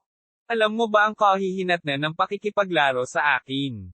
Ang katawan ni Qin Yu ay nagbuga ng mga alon ng lamig. Agad na natakot si Luo Jingyo sa kanyang talino. Nagmamadali niyang sinabi, ako ang nahuhumaling. Ako. Kukunin ko ang Cosmic Stone para sa iyo ngayon. Malamig na sinabi ni Qin Yu, nakipaglaro ka na sa akin minsan. Kung may pangalawang pagkakataon, alam mo ang kahihinatnan. I don't dare. I don't dare. Sabi ni Luo Jingyo na may nanginginig na boses. Tumalikod siya at mabilis na lumabas ng kwarto. Makalipas ang 10 minuto, bumalik si Luo Jingyo na may dalang kahon ng sandalwood. Ito ang Chenkun Stone, atubili na sabi ni Luo Jingyo. Kinuha ito ni Qin Yu at binuksan ang kahon. Nakita niya ang isang batong kasing laki ng palad na nakahiga sa kahon. Ito ang Chenkun Stone. Maingat na pinalaki ito ni Qin Yu. Nagbuga ng mahinang liwanag ang bato at pinalibutan ito ng kakaibang kapangyarihan. Ibinalik ni Qin Yu ang Chenkun Stone sa kahon at pagkatapos ay itinago ito. Dumudugo ang puso ni Luo Jingyo. Kinagat niya ang kanyang mga ngipin, nagnanais na mapatay niya si Qin Yu. Luo Jingyo, alam mo ba kung bakit ko iniligtas ang iyong buhay? Biglang tanong ni Qin Yu. Umiling si Luo Jingyo, na nagpapahiwatig na hindi niya alam. Walang sinabi si Qin Yu. Pinagpag niya ang kanyang palad, at nahulog ang tansong espada sa harap ni Luo Jingyo. Panday ka. Help me forge this sword ng maayos, sabi ni Qin Yu. Ang espadang ito ay sumanib sa mga buto ng isang makapangyarihang figure. Sa kasamaang palad, ang pamamaraan ng pagpino ni Qin Yu ay hindi sapat na katangi-tangi, kaya hindi niya mailabas ang mga epekto nito. Kinuha ni Luo Jingyo ang bronze sword at maingat na sinuri ito. Itim na bakal, mga essence stone, at ang bungo ng isang makapangyarihang figure. Hinaplos ni Luo Jingyo ang bronze sword at bumulong sa mahinang boses. Tinaas ni Qin Yu ang kanyang kilay at nakangiting sinabi, mayroon kang kakayahan. Paano naman? Mayroon bang anumang posibilidad na mapabuti ang espadang ito?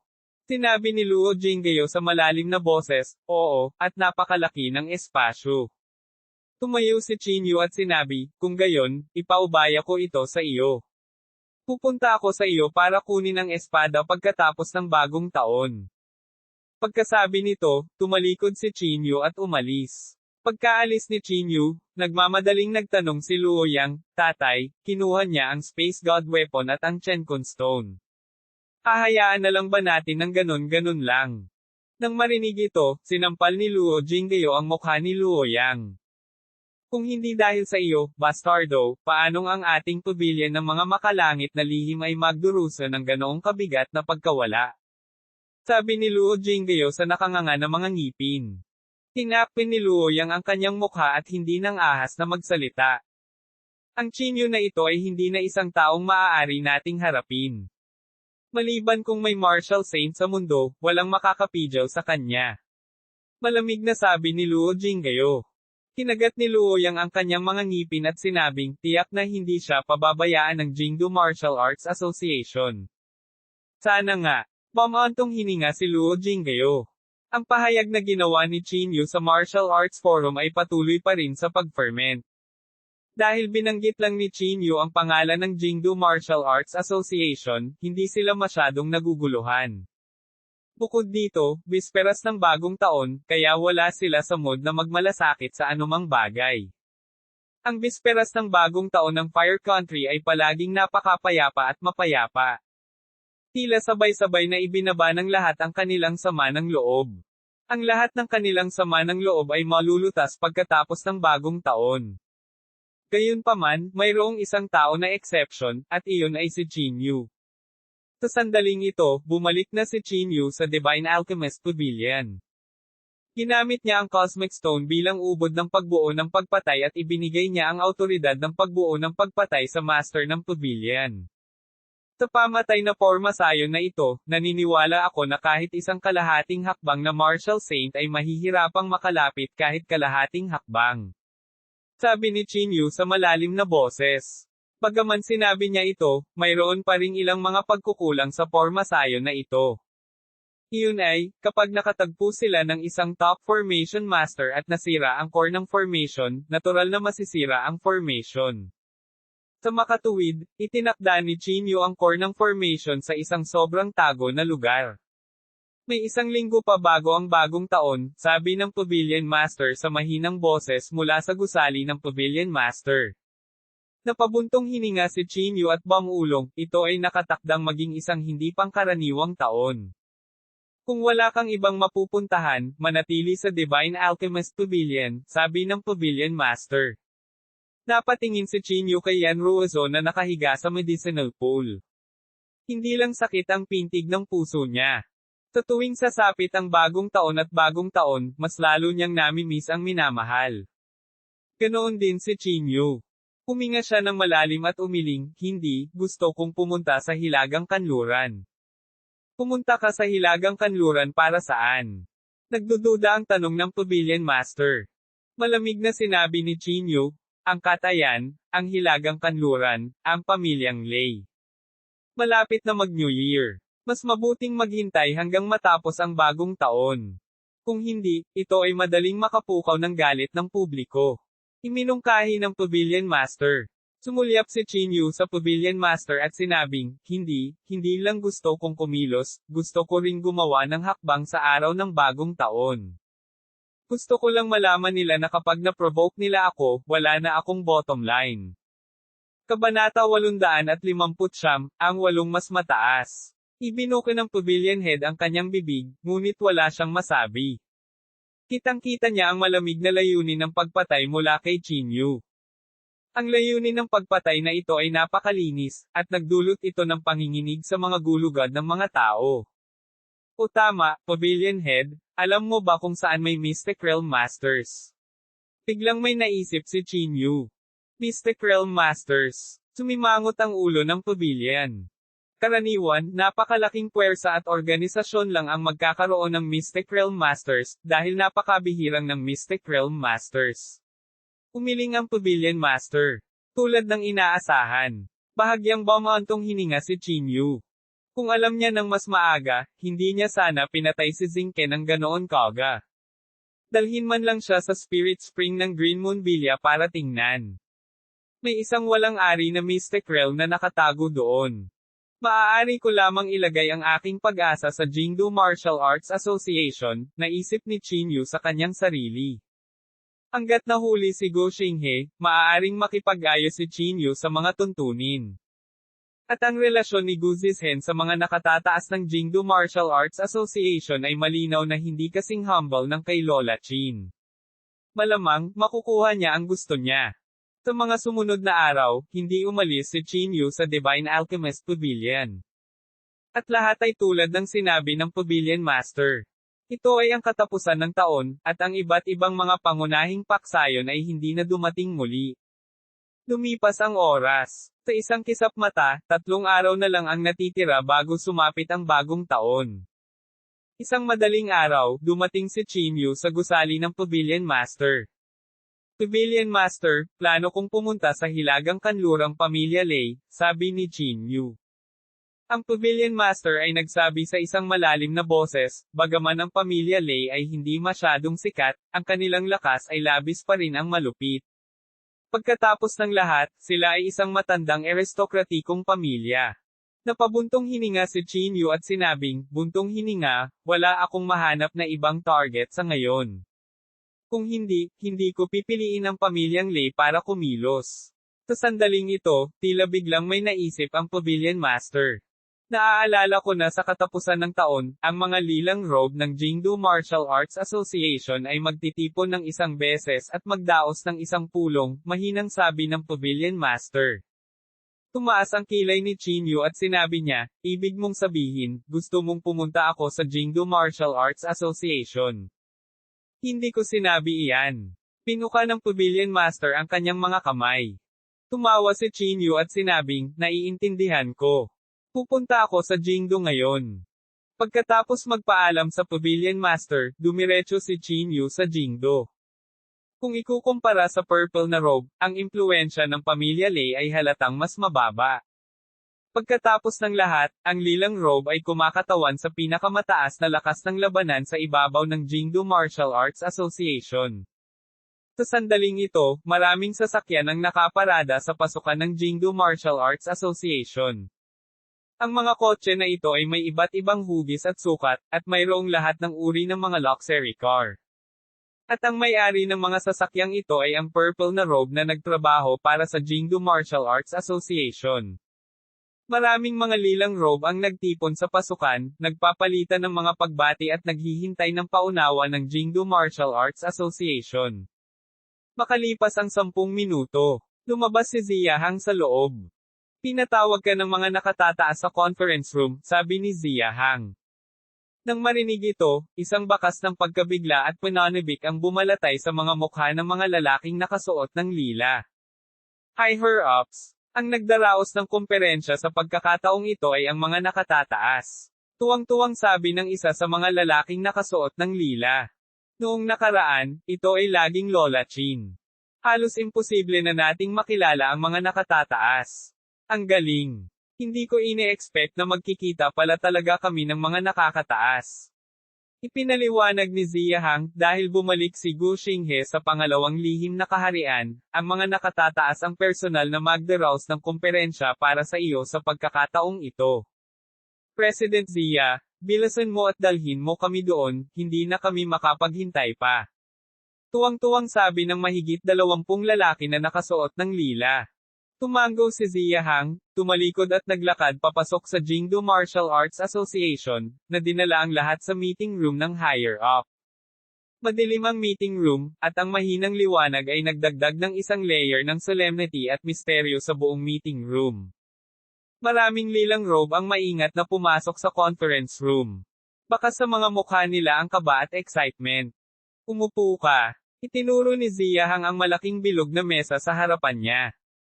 Ang bilog na mesang ito ay napakalaki, sapat na upang tumanggap ng higit sa 20 mga lilang robe. Nakahanap din ng upuan si Ziyahang at umupo, tahimik na naghihintay sa pagdating ng mga nakatataas.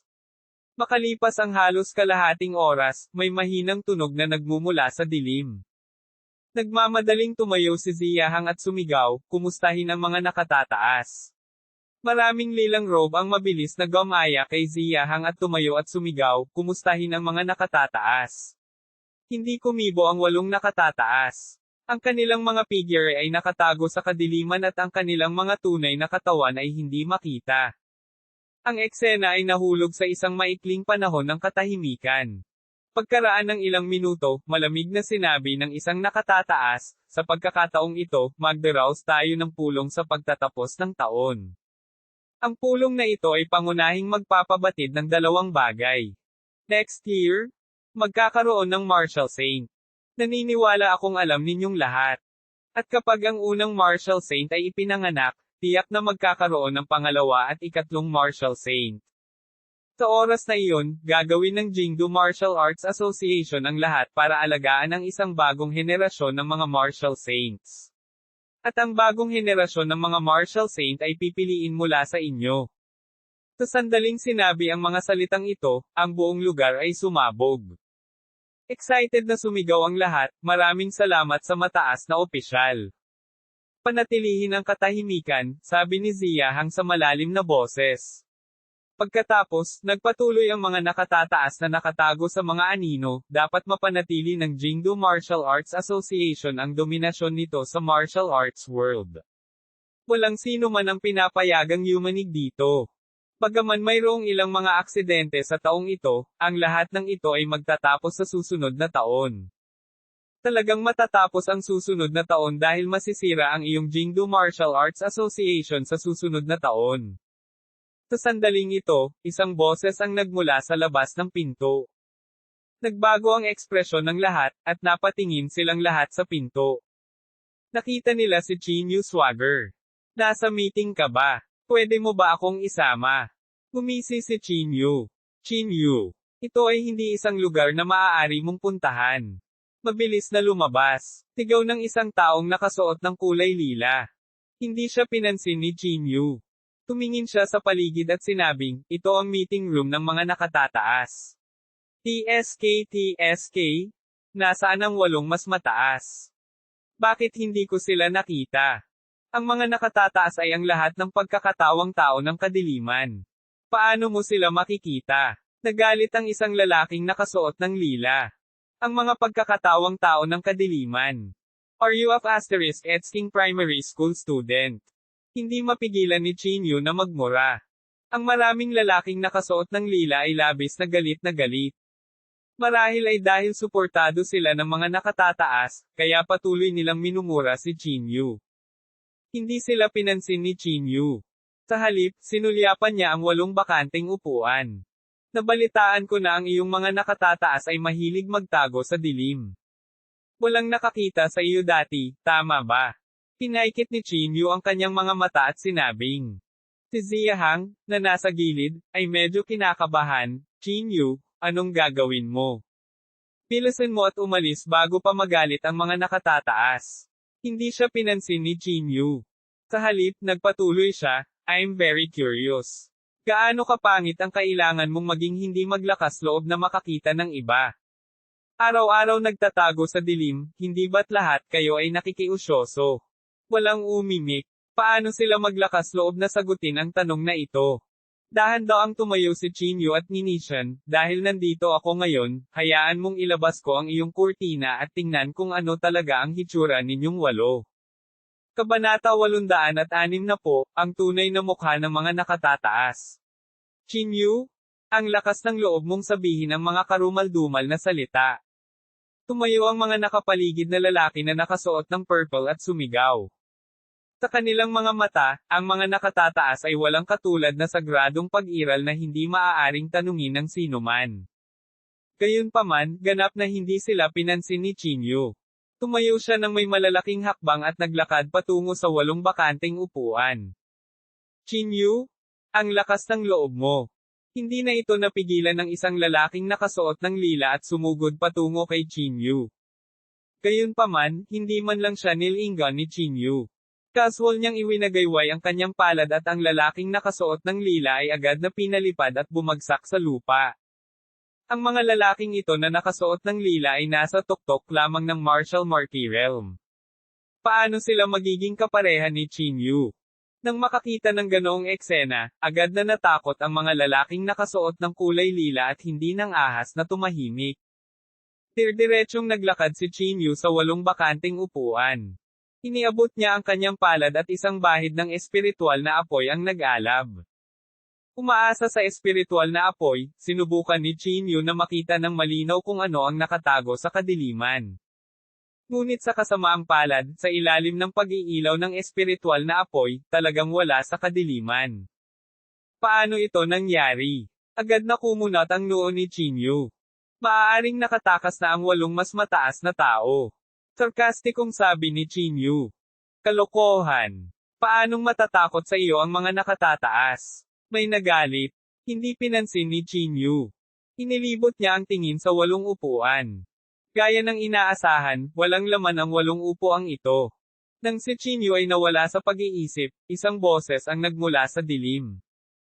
Chinyu, pumasok ka sa conference room ng Jingdo Martial Arts Association.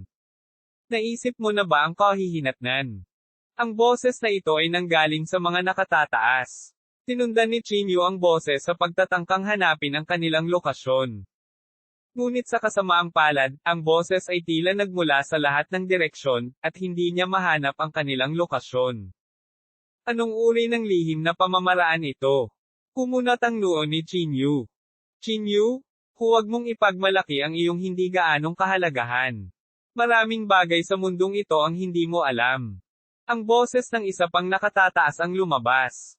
Napakamot ng ulo si Chinyu. Hinawakan niya ang gininto ang ilaw sa kanyang kamay at bigla itong binasag patungo sa kinalalagyan ng mga matataas. Boom! Agad na nabasag ang upuan, ngunit hindi pa rin nagpakita ang mga nakatataas. Kakaiba, ungol ni Chinyu. Anong sekretong pamamaraan ang ginamit ninyo para itago ang inyong mga sarili? Tanong ni Chinyu, medyo naguguluhan. Ang aming mga pamamaraan ay hindi mo maiintindihan. Muling tumunog ang boses ng mga nakatataas. Magsasalita pa sana si Chinyu nang magsalita ang isa pang nakatataas, lahat, umalis muna. Oo, mataas na opisyal, yumuko ang mga lalaking nakasuot ng lila at sinabi. What's the rush? Gayunpaman, sa sandaling ito, hinampis ni Chinyu ang kanyang palad, at agad na isinara ang pinto. Diba magme-meeting kayong lahat? Ipagpatuloy ang pagpupulong. Gusto kong marinig kung ano ang pinipigilan ninyo, pagmamayabang na sabi ni Chinyu habang nakaupo sa upuan. Galit na sinabi ng isang mataas na opisyal, Chinyu, sa tingin mo ba ay hindi magagawa ng ating Jingdo Martial Arts Association ang anuman sa iyo? Bahagyang pinaikit ni Chinyu ang kanyang mga mata at nginisyan, tama, iyon ang iniisip ko. Kung hindi ako nagkakamali, dapat nakatago sa Secret Realm ang mga pangunahing katawan mo, di ba? Sa unang lihim na kaharian. Umisi si Chinyu. Natahimik ang maraming nakatataas, na parang tama ang hula ni Chinyu. Dahil ang iyong mga pangunahing katawan ay hindi makakarating, bakit ako matatakot sa iyo? Umisi si Chinyu. Chinyu? Ano ba talaga ang gusto mong gawin? Nagalit ang isang nakatataas. Sumandal si Chinyu sa upuan at walang pakialam na sinabi, pumunta ako ngayon para sa isang bagay, at iyon ay, pumatay ng mga tao. Habang nagsasalita siya, nilaybot ng mga mata ni Chinyu ang mga taong nagugutom na nakasuot ng lila. Hindi ba kayo kilala bilang mga kanang kamay ng Jingdo Martial Arts Association? Bagamat hindi ko kayang sirain ang Jingdo Martial Arts Association sa ngayon, maaari ko pa ring sirain ang kanyang kanang kamay, walang pakialam na sabi ni Chinyu. Sa sandaling sinabi niya ito, ang mga lilang damit ay namutla sa takot. Gusto ba talaga ni Chinyu na patayin silang lahat? Chinyu? Ikaw ba? Sinusubukan mo ba kaming takutin? Hindi kami natatakot. Pinilit ng isang kulay ube na damit ang sarili na sawayin. Sumulyap si Chinyu sa kanya, biglang kinuyam ang kanyang mga daliri, at sumuntok. Ang gininto ang liwanag na iyon ay parang isang malakas na buhos ng ulan, na nagdadala ng isang nakakatakot na puwersa habang diretsyong binasag ang lilang balabal na iyon upang maging meat paste.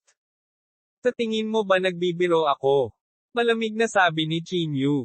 Sa pagkakataong ito, walang nang ahas na magsalita. Chinyu? Ikaw ang unang taong naglakas loob na kumilos ng mayabang sa Jingdo Martial Arts Association, malamig na sabi ng isang nakatataas. Tumawa ng malakas si Chinyu at sinabing, kung hindi mo kayang pakilusin ang isang martial saint, wala kang magagawa sa akin. Sa tingin mo ba ay hindi natin kayang pakilusin ang isang martial saint? Banta ng isang mas mataas. Tinaas ni Chinyu ang kanyang kilay at sinabing, bakit? Hindi ka ba natatakot sa Dao Protector? Agad na natahimik ang mga nakatataas. Maliwanag, natatakot din sila sa pagkakaroon ng Dao Protector. Sige, hindi na ako mag-aaksaya pa ng mga salita sa iyo. Inunat ni Chinyu ang kanyang katawan at tumayo. Pagkatapos, ibinuko niya ang kanyang bibig at tumambad sa isang bibig ang mapuputing ngipin. Gumisi siya na parang demonyo at sinabing, ngayon, papatayin ko ang lahat ng iyong damit na kulay ube sa harap ng 8 mong mataas na tao. Bago niya matapos ang kanyang pangungusap, biglang nawala ang figure ni Chinyu. Sa isang kisap mata, nakarating siya sa harap ng isang purple na robe. Natigilan si Purple Robe. Bago pa siya makapag-react, tinusok na ni Chinyu ang kanyang dibdib. Sa ilang sandali, ang lahat ng mga kulay ube na robe ay natakot kaya namutla ang kanilang mga mukha. Agad naman silang tumakbo palayo. Napuno ng mga panaghoy at amoy dugo ang buong conference room. Ang matalinong si Zia Hang ay tahimik na nakatayo sa gilid at naghahanap ng pagkakataong makatakas. Tinadyang iniligtas ni Chinyu ang kanyang buhay at nanguna sa pagpatay sa lilang robe. Habang pinapatay ni Chinyu ang purple na robe, sinamantala ni Zia Hang ang pagkakataon at tumakas mula sa meeting room. Napuno ng amoy ng dugo ang buong meeting room. Ang massacre na ito ay tumagal ng kalahating oras. Ang koponan ng purple robe, na kilala bilang ang hindi magagapi sa ilalim ng langit, ay ganap na nullipol. Ilang sandali, damaloy ang dugo na parang ilog, at napuno ng kalungkutan ang mga bukid. Nikulayan din ng dugo ang katawan ni Chinyu. Ang higit sa 20 gininto ang core sa kanyang mga kamay ay lumiwanag sa madilim na meeting room. Pinunasan ni Chinyu ang dugo sa kanyang mukha at umupo sa upuan. Casual niyang dinampot ang sigarilyo ni Zia Hang sa mesa at itinapat sa kanyang bibig. Q, kayong 8 mas mataas, papanoorin niyo lang akong pumatay ng tao. Paano ba yan, hindi ka komportable, tama ba? Panunuya ni Chinyu. Sa sandaling ito, sinabi ng isang mataas na opisyal, sila ay isang bangkos lamang ng mga langgam. Bakit tayo mag-aalaga? Sa amin, ang rurok ng Martial Marquee Realm ay maaaring ayusin anumang oras. Pinaikit ni Chinyu ang kanyang mga mata at malamig na sinabi, itinuring ka nila bilang mga Diyos, ngunit tinatrato mo sila bilang mga langgam. Hehe. Hindi ba dapat minamaliit ng mga Diyos ang lahat ng may buhay? Gumisi ang isang mataas na opisyal. Ang mga taong tinitingala, bakit nila pakialam ang kanilang mababang buhay? Ang ekspresyon ni Chinyu ay naging mas malamig at mas malamig. Hindi niya maiwasang sabihin ng may kaunting galit, bakit may mga hayop na tulad mo na mataas ang tingin sa sarili mo sa lahat ng dako? Hindi sila nagalit sa mga salita ni Chinyu. Sa halip, sinabi nilang walang pakialam, Chinyu, bakit hindi tayo umupo at mag-usap? Talk. Tinaas ni Chinyu ang kanyang kilay at pagkatapos ay ngumisi, sure.